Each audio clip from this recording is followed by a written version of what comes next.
बार दे रहा है तो एक्साइटेड है हर चीज़ के लिए। वोट भी दिया, अपना ड्यूटी भी कर रहे हैं वोट दे करके।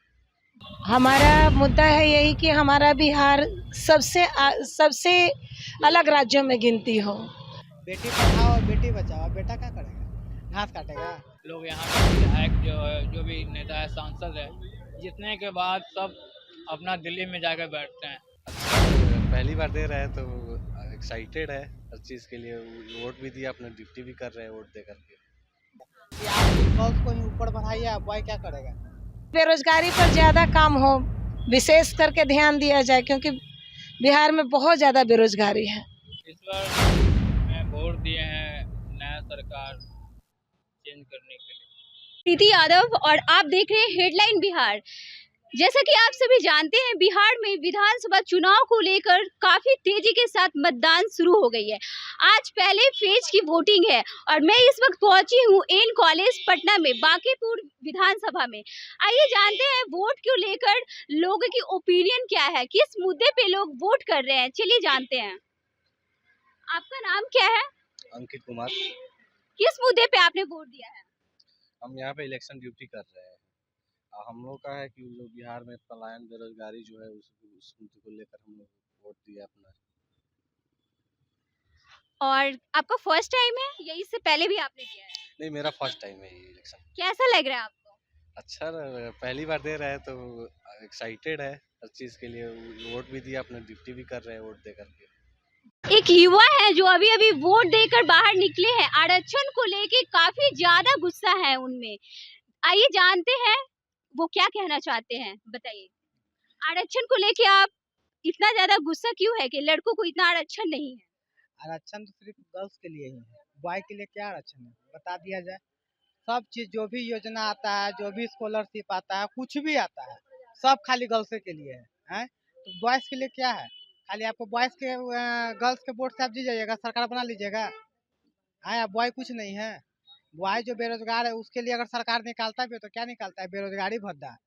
तो ये मतलब स्कॉलरशिप में तो बेरोजगारी भत्ता मतलब उस गर्ल्स के लिए जितना अभी स्कॉलरशिप निकला है इस साल बोल रहे हैं, बॉयज़ के लिए एक भी स्कॉलरशिप नहीं निकला है। तो ऐसा तो नहीं होना चाहिए, तो भेदभाव हो गया। अगर आरक्षण का बात किया जाए तो ये भेदभाव हो गया कि आप सिर्फ गर्ल्स को ही ऊपर बढ़ाइए, बॉय क्या करेगा? बॉय बैठ के क्या करेगा? ये आने वाला समय ऐसा होगा कि बॉय लोग घर में रहेगा, गर्ल्स लोग बाहर रहेगी। तो मेरा कहने का मतलब है कि गर्ल्स को जितना आरक्षण है तो बॉय को भी आरक्षण मिलना चाहिए। बॉय को आरक्षण कुछ नहीं है।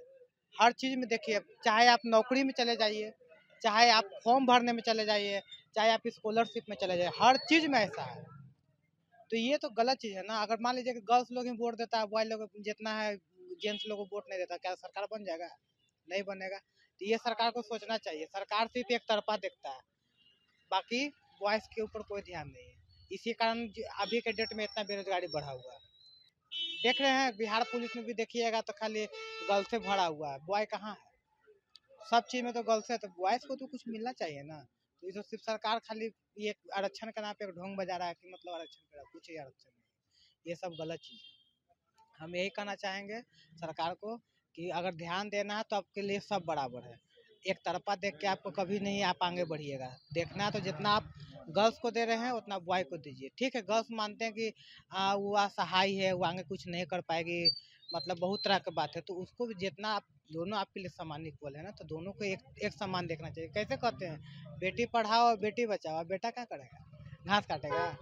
कि बेटी पढ़ाओ तो बेटा भी तो पढ़ाओ। तो सिर्फ एक नारा लगा दिए, बेटी पढ़ाओ बेटी बचाओ, बेटा क्या करेगा? कुछ नहीं करेगा। तो ये सरकार बहुत खराब, ये मुद्दा जो है ना, ये बहुत आरक्षण के नाम पे बहुत खराब मुद्दा है। एक बोल दिया है कि EWS से है, SC से ST से है तो लोग का फ्री ऑफ कॉस्ट है। तो जेंट्स के लिए तो कुछ होना चाहिए ना।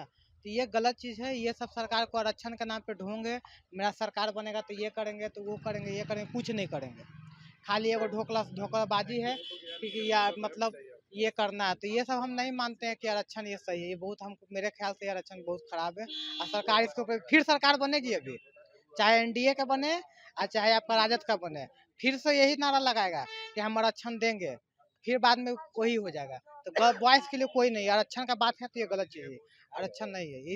इसको सरकार को सुधारना चाहिए। ये सबसे बड़ी मुद्दा है। मैम, हम यही कहना चाहते हैं। हमारे साथ एक मैम है जो अपना कुछ मुद्दा बिहार को लेके शेयर करना चाहती है। आइए जानते हैं मैम क्या बताना चाहती है? मैम जी, आपका जी। नाम क्या है? मेरा नाम सुनीता हो गया, सुनीता कुमारी। अच्छा, आप किस मुद्दे पे वोटिंग की है? हमारा मुद्दा है यही कि हमारा बिहार सबसे अलग राज्यों में गिनती हो। सबसे उच्च स्तर का, जितना बिहार को हीन भावना से देखा जाता है कि बिहार में बेरोजगारी बहुत ज़्यादा है, ये है वो है, तो हम उसी प्रत्याशी को हम चुने हैं जो हमारे बिहार को आगे बढ़ाए।